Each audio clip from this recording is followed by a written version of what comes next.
Olá, muito bom dia, são 9h01 nesta quarta-feira, 15 de julho de 2026. Começa a partir de agora o Diário da Manhã, eu, Ronald II, com você ao vivo, direto do Complexo de Comunicação da Assembleia Legislativa, trazendo as principais notícias, os destaques, todas as informações sobre os trabalhos na Casa do Povo do Maranhão. Bom dia, ouvinte da Rádio Assembleia 96.9 FM, você que está sintonizado pela Rádio Assembleia. Agora a gente passa a se conectar com a Rádio Senado de Brasília.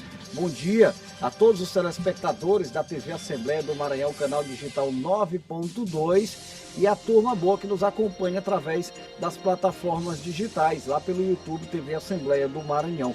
Daqui a pouquinho a Stephanie Souza traz pra gente os bastidores, a movimentação inicial aqui da manhã desta quarta-feira no Parlamento Maranhense. Hoje é um dia de sessão plenária. De acordo com o regimento, às 9h30 da manhã, os trabalhos se iniciam no plenário do deputado Najib Aikel, e antes disso a Stephanie traz pra gente já todas as informações.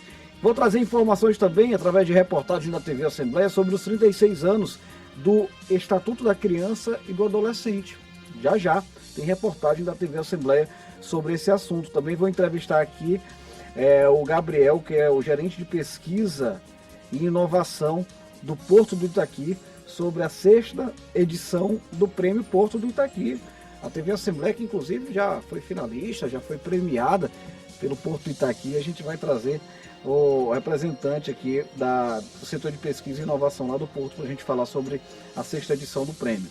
Previsão do tempo logo mais com a Paula Torres, e vamos também trazer um pouco do trabalho da Justiça Eleitoral, principalmente no aspecto de garantir a acessibilidade durante as eleições de 2026. Tudo isso e muito mais é a partir de agora no Diário da Manhã, que está prontinho aqui, cheio de informação, já esperando por você. Você, inclusive, pode participar da nossa programação através do WhatsApp 99961-7478,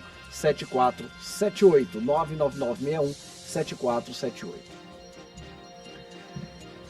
Vou chamar a Stephanie Souza, não é isso? Com as informações, trazendo as expectativas para amanhã desta quarta-feira na Assembleia Legislativa. É com você, Stephanie. Bom dia. Oi, Ronald. Olá a todos. Bom dia para vocês. Hoje, como você falou, é mais um dia previsto para ter sessão plenária aqui na Casa do Povo, assim como também amanhã, quinta-feira. Então, daqui a pouco, a partir das 9h30, a movimentação deve iniciar aqui no plenário Najib Aikel com a chegada dos parlamentares. E lembrando que a sessão ordinária pode ser acompanhada por meio da nossa transmissão ao vivo no canal no YouTube TV Assembleia Maranhão. De acordo com a agenda, as atividades das sessões ordinárias de hoje e também de quinta-feira são as atividades previstas formalmente para serem realizadas ainda esta semana. Então, as duas sessões ordinárias. O período de recesso, dos parlamentares, das deputadas e dos deputados deve ser iniciado nos próximos dias, mas eu reforço que os trabalhos continuam aqui na casa por meio da comissão de recesso que foi aprovada na última semana. 7 parlamentares vão compor essa comissão de recesso. São as deputadas Helena do Ailib, Ana do Gás e Edna Silva, e também pelos deputados Wellington do Curso, Florencio Neto, Leandro Belo e João Batista II. Os parlamentares representam diferentes partidos e blocos aqui da Casa do Povo. E também essa comissão é quem vai estar responsável por deliberar sobre questões urgentes que podem surgir durante este período de recesso. Então é isso, Ronald. 2 sessões ordinárias ainda previstas para essa semana, hoje e na quinta-feira, amanhã. E os parlamentares também continuam seus trabalhos individuais em seus gabinetes e em suas agendas previstas na semana. Eu volto com você, Ronald. Obrigado, Stephanie. Obrigado pela participação. Uma ótima manhã de trabalho para você, para toda a equipe da rádio, da TV, do site, das redes sociais. A gente vai seguir acompanhando essa movimentação a partir das 9h30, com transmissão ao vivo pela TV Assembleia, conexão ao vivo pela Rádio Assembleia do Maranhão. Agora a gente traz uma reportagem que aborda um importantíssimo e necessário instrumento de proteção às crianças e aos adolescentes. Eu estou falando do Estatuto da Criança e do Adolescente, que celebrou 36 anos de história. Há 36 anos, o Estatuto da Criança e do Adolescente mudou a forma como o Brasil passou a enxergar crianças e adolescentes. Eles deixaram de ser apenas alvo de assistência e passaram a ter direitos reconhecidos. É um instrumento que garante proteção integral e direitos como saúde, educação, alimentação, lazer, cultura e convivência familiar. Mas também determina que essa responsabilidade seja compartilhada entre família, Estado e toda a sociedade. O Estatuto completa 36 anos, reforçando um princípio que continua atual. Proteger crianças e adolescentes é um dever de todos, e qualquer pessoa que presencie uma situação de violência ou negligência de direitos pode ou deve denunciar. Uma das mudanças mais recentes foi o reforço da proteção no ambiente digital. O ECA passou a acompanhar os novos desafios da internet, ampliando o enfrentamento aos crimes virtuais contra crianças e adolescentes. O Estatuto ele é uma lei importante porque, além de criar fórmulas novas de proteção, como foi o próprio Conselho Tutelar, ele também estabeleceu um microsistema jurídico com direitos materiais, que é direito, e regras processuais, como conseguir esses direitos. Ao mesmo tempo em que ele fixou uma governança, uma forma de priorizar e de atender às necessidades infanto-juvenis sob esse viés do interesse superior, ou seja, da necessidade de planejar primeiro, executar primeiro, controlar mais as questões ligadas às necessidades infanto-juvenis. Mesmo com avanços importantes, a realidade traz alguns desafios. Casos de violência, negligência, abuso sexual, trabalho infantil, evasão escolar e até os riscos no ambiente digital continuam exigindo atenção. Esta conselheira tutelar da área Coroadinho João Paulo explica que, na prática, falta estrutura física e na própria rede de apoio para atender a uma enorme demanda. Estruturalmente, dos conselhos tutelares de São Luís, hoje, nós estamos passando por uma grave abandono. Eu costumo dizer abandono, porque assim, tem mais de 6 meses que a gente não tem um operacional de limpeza para limpar os nossos prédios. Então, eu, como conselheira tutelar, se eu quero um ambiente para receber a comunidade, eu tenho que limpar a minha sala, limpar... Não é que isso não tira a minha dignidade, mas eu estou aqui como conselheira tutelar para atender as famílias. O Estado também ampliou o serviço de família acolhedora, com acolhimento temporário para crianças afastadas judicialmente de suas famílias, priorizando a convivência em ambiente familiar. Em situações suspeitas de violência ou violação de direitos, a denúncia pode ser encaminhada ao Conselho Tutelar, à polícia ou pelo Disque 100. Tudo em sigilo, como prevê o ECA. Eu considero o maior avanço do Estatuto da Criança e do Adolescente é reconhecer a criança e adolescente como sujeito de direito. Se a gente voltar lá atrás, antes de 1990, a criança não era vista como sujeito de direito, como prioridade absoluta. Então, o Estatuto ele veio. Então, eu considero, como conselheira tutelar, o maior avanço é reconhecer a criança como sujeito de direito e prioridade absoluta. Essa reportagem está disponível através do nosso canal oficial no YouTube, TV Assembleia do Maranhão. A gente vai trazer agora a previsão do tempo com a Paula Torres. É com você, Paula. Bom dia.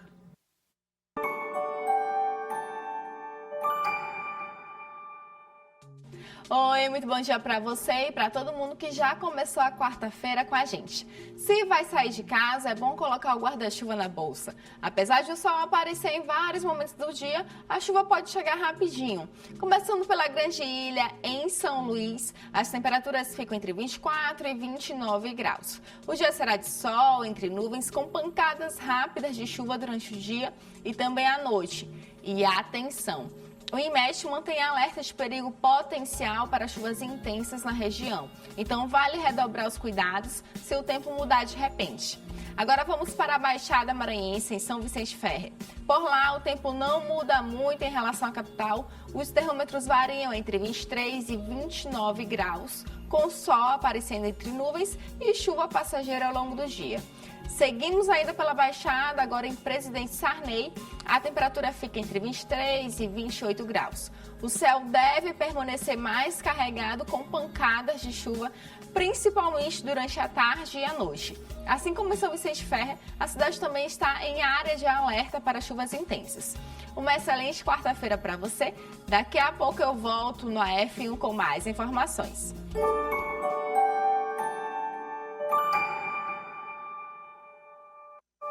Paula, obrigado pelas informações. 1h da tarde tem mais previsão do tempo na TV Assembleia, canal 9.2 e às 8 da noite no Assembleia em Foco da 96.9 FM. Bora abrir agora o nosso quadro de entrevista desta quarta-feira que traz, olha, um assunto muito bacana. É o Prêmio de Jornalismo do Porto Itaqui. Entrevista.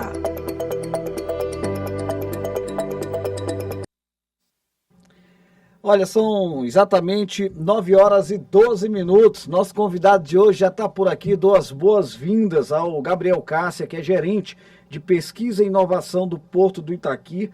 É ele que atua nesse departamento do Porto, é mestre em desenvolvimento socioeconômico pela Universidade Federal do Maranhão e em logística portuária pela Universidade Politécnica de Valência. Vai trazer informações para a gente aqui sobre nada mais, nada menos que a 6ª edição do Prêmio Porto do Itaqui, um prêmio que está cada vez mais consolidado, né, em todo o Brasil. Eu acho que tem chamado bastante atenção esse trabalho que vocês desenvolvem. Muito obrigado, viu, Gabriel, por estar aqui com a gente. Um bom dia para você, seja muito bem-vindo ao Complexo de Comunicação da Assembleia Legislativa. Ronald, eu que agradeço, é uma satisfação poder estar aqui apresentando um pouco do Porto de Itaqui e dessas iniciativas que a gente realiza, né, voltadas para pesquisa e inovação, como é o Prêmio Porto de Itaqui. Pois é, o que foi pensado para essa edição? Né? Já é a 6ª edição, né? Está cada vez mais consolidado.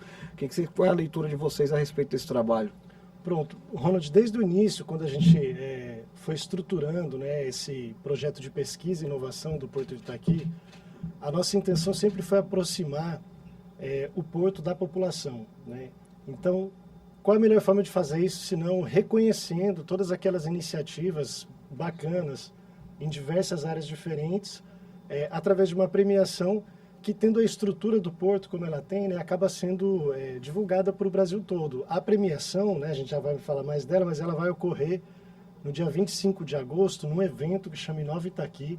Então vai contar com a participação, claro, da imprensa, mas do Ministério de Portos, da ANTAC, de diversos portos do país. Então é uma chance também daquelas pessoas que desenvolvem algum, seja produto, né, tem várias categorias, mas também para os jornalistas que têm alguma produção voltada para a área portuária, possam ver a sua produção ganhando essa relevância e esse destaque nacional.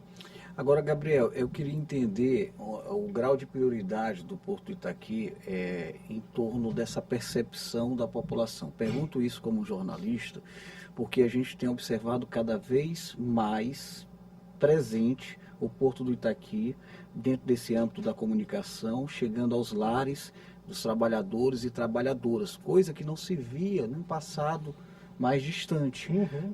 A gente tem pautas praticamente semanais do Porto de Itaqui, recordes de exportação, números positivos, e a população passa a se interessar um pouco mais sobre esse tipo de pauta, que de fato não era uma pauta democratizada anteriormente. Então, assim, qual que é a importância de tudo isso que está acontecendo? Perfeito, Ronald. Você falou uma palavra muito boa, que é a democratização da pauta e do acesso da população, né? Quando a gente pensa em infraestrutura logística, um aeroporto, por exemplo, é algo que a gente usa no dia a dia, né? Quem viaja ou uma rodoviária, a gente passa por ali e utiliza. Mas o porto é uma infraestrutura logística para movimentação de cargas. Então não é uma coisa comum a pessoa ter que ir a um porto, né? Sem um motivo. Exato. Então é um papel importante também da autoridade portuária, no caso da IMAP, que tem, né, esse papel de conectar o porto e fazer com que as pessoas conheçam qual é o nosso trabalho ali, o que a gente faz, o que a gente desenvolve, e as pessoas entenderem que aquilo está totalmente vinculado com o dia a dia delas, com a vida delas. Sim. Esse impacto é muito importante. Os portos em geral, e o Porto Itaqui não seria diferente, eles são grandes espaços de prosperidade, porque ele vai gerar emprego, renda, muito conhecimento, né? Muitas novidades, por exemplo, que hoje surgem na Academia Maranhense, elas surgem porque o Porto Itaqui deu esse espaço para esses jovens pesquisadores trabalharem e desenvolverem essas soluções lá. Então a gente acaba aproximando o Porto, não só como a divulgação do que a gente faz, mas permitindo o acesso dessas pessoas e a participação dentro da atividade portuária através de diversas ações que a gente realiza.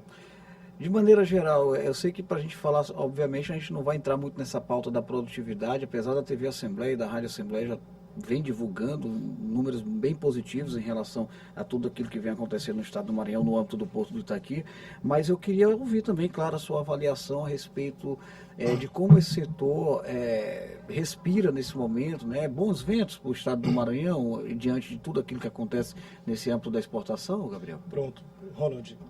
Assim, o Porto de Itaqui se tornou, nos últimos anos, uma potência nacional. Assim, acho que a gente consegue ver isso em muitas notícias, né? Ano passado, a gente bateu nosso recorde em volume de movimentações. A gente chegou a quase 37 milhões em volume de carga movimentada.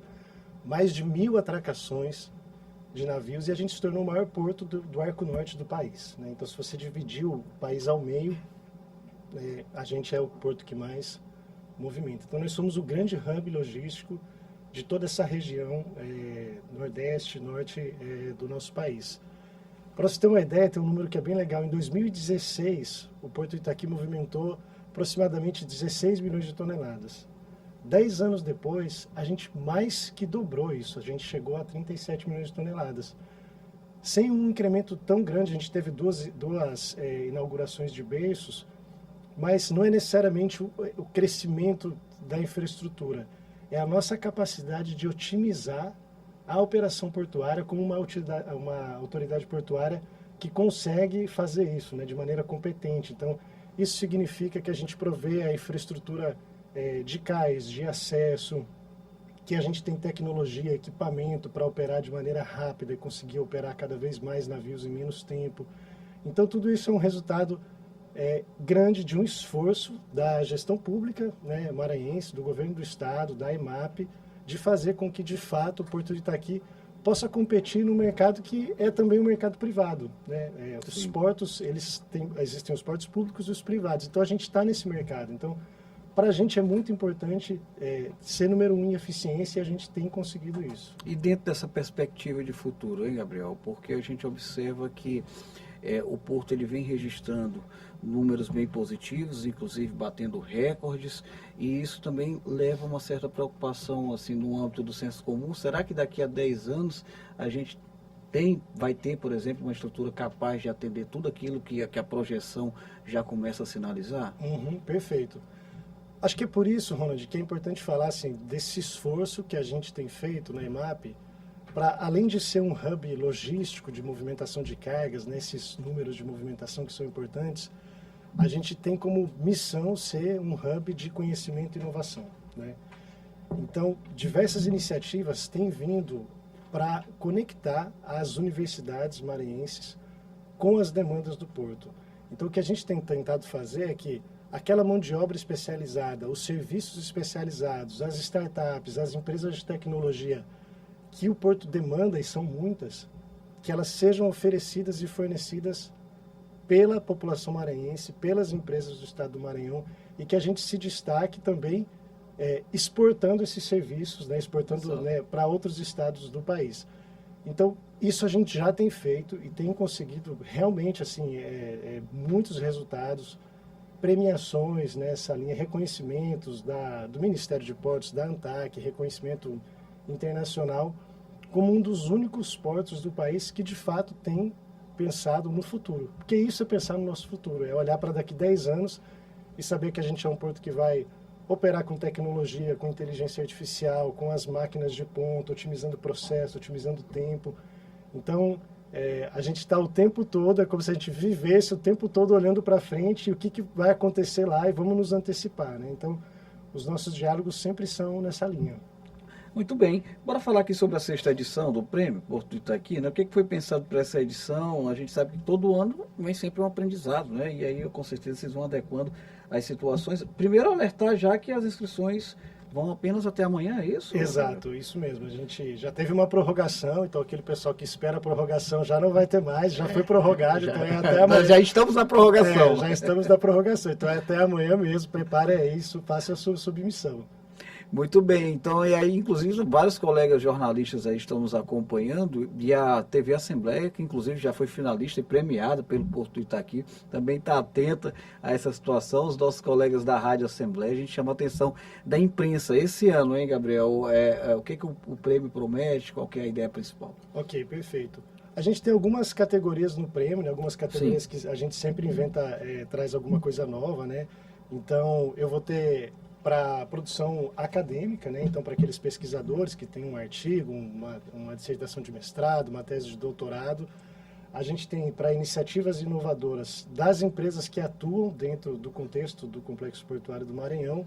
A gente tem uma categoria de robótica que é pensada muito para os estudantes de nível médio, né? Legal, bacana. Envolve também um muito segmento forte nisso, né? Foi premiado recentemente na Coreia do Sul. Isso. Então, no Campeonato Mundial, né? Exato. Os IEMAs têm um projeto muito bonito relacionado à robótica também. Essa é a primeira vez que a robótica entra? Ano passado a gente fez o de robótica e foi tão impressionante que tinha um pessoal do Porto de Santos aqui dentro do evento. Eles ficaram tão impressionados com algumas soluções dos jovens do IEMA que eles levaram para Santos uma equipe do IEMA para apresentar no evento, né? Então foi muito legal. Bom, e aí a gente incluiu a categoria jornalismo também, né, dentro da premiação.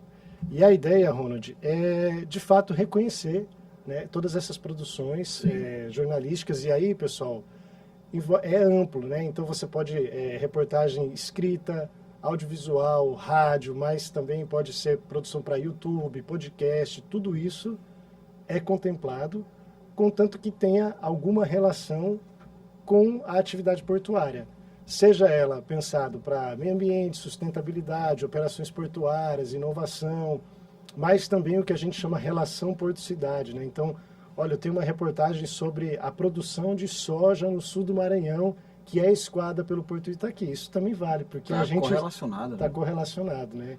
Então, também envolve. E é importante dizer que tem prêmio em dinheiro também, né? O primeiro colocado, 3 mil, segundo 2 mil, e o terceiro R$1.000, né? Uma regra importante.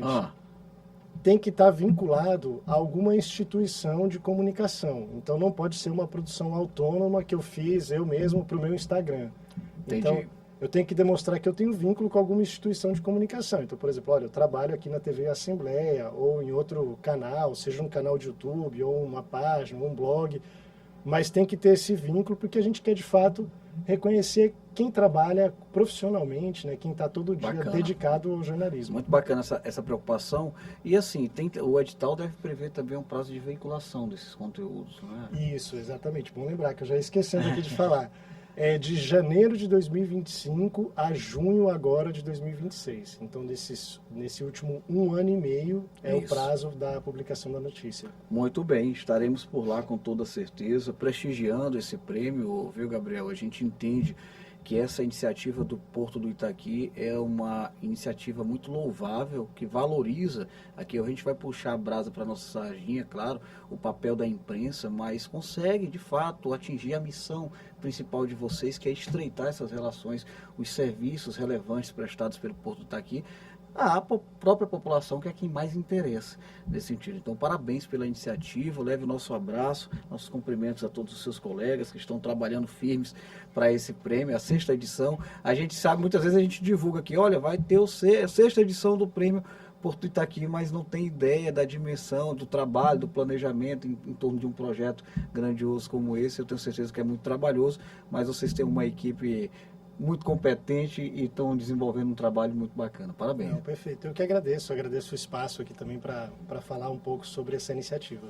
Legal, quero agradecer aqui, olha, Gabriel Cássia, gerente de pesquisa e inovação do Porto Itaqui. Fica o convite para retornar em outras oportunidades. É sempre bom falar sobre o avanço do estado do Maranhão no âmbito do Porto. Tem muita coisa boa, muita notícia positiva. Obrigado, Gabriel. Valeu, eu que agradeço, Ronald. Valeu.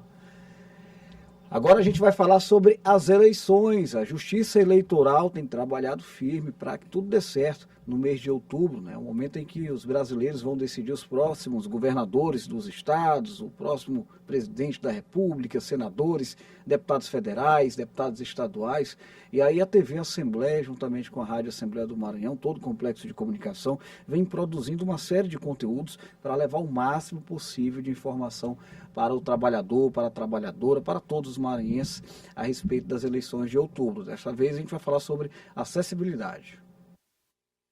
Para muita gente, votar é um ato simples, mas para quem convive com uma deficiência visual, cada etapa do caminho pode representar um desafio. É a realidade do estudante Salatiel Rodrigues. Entre a identificação da sessão eleitoral, o deslocamento e a necessidade de autonomia, ele lembra que exercer o direito ao voto vai muito além de apertar os números da urna. É uma questão de cidadania. O fiscal, obviamente que ele ajuda, e é importante a ajuda dele, mas quanto mais nós, enquanto pessoas cegas, tivermos autonomia, fica melhor, para a gente poder ter segurança e convicção de onde a gente está, de onde a gente está indo. Eu acho que a acessibilidade, ela é para todos, é um direito, não é um favor. Então, quanto mais puder melhorar, quanto mais puder ampliar, será benéfico para nós, para que a gente possa exercer a democracia. Assim como aqui na Escola de Cegos, onde a autonomia faz parte da rotina, nas eleições ela também precisa estar presente. Afinal, garantir que cada eleitor consiga chegar, se orientar e votar com independência é tornar a democracia verdadeiramente acessível. O trabalho começou com um levantamento realizado pelas zonas eleitorais em diversos municípios maranhenses. As vistorias identificaram barreiras arquitetônicas e outras dificuldades que podem impedir ou dificultar o acesso de pessoas com deficiência e mobilidade reduzida. A partir desse diagnóstico, foram definidos prazos para que os espaços recebam as adaptações necessárias antes das eleições de 2026. Nesse primeiro encontro, nós mapeamos aquelas sessões eleitorais que já registraram o histórico de problemas, de acessibilidade. Nós já repassamos para essas instituições parceiras, estamos trabalhando com o calendário, elas têm, da última reunião que a gente fez, dia 30 de junho, nós fixamos um prazo mais ou menos de 10 dias para que nos desse o retorno sobre todas as medidas que já estão sendo implementadas no sentido de garantir essa acessibilidade. Mais do que cumprir uma obrigação legal, a iniciativa fortalece a inclusão e garante que ninguém seja impedido de participar da democracia por falta de acessibilidade. Nós gostaríamos de aproveitar a oportunidade para convidar aquelas pessoas que pudessem se voluntariar para trabalhar como coordenador de acessibilidade. É uma função nobre, é uma função... Porque todos nós, eleitores, somos corresponsáveis, pelo processo eleitoral. Então, a nossa parcela de contribuição como cidadão. Então, quem quiser nos ajudar no dia das eleições, basta acessar o site do TRE Maranhão e ali preencher um formulário, que será muito bem-vindo. A gente vai encerrando por aqui a transmissão do Diário da Manhã pela TV Assembleia, canal 9.2. Obrigado aos telespectadores pela companhia. A gente se reencontra às 13h na Assembleia em Foco, primeira edição. Até lá.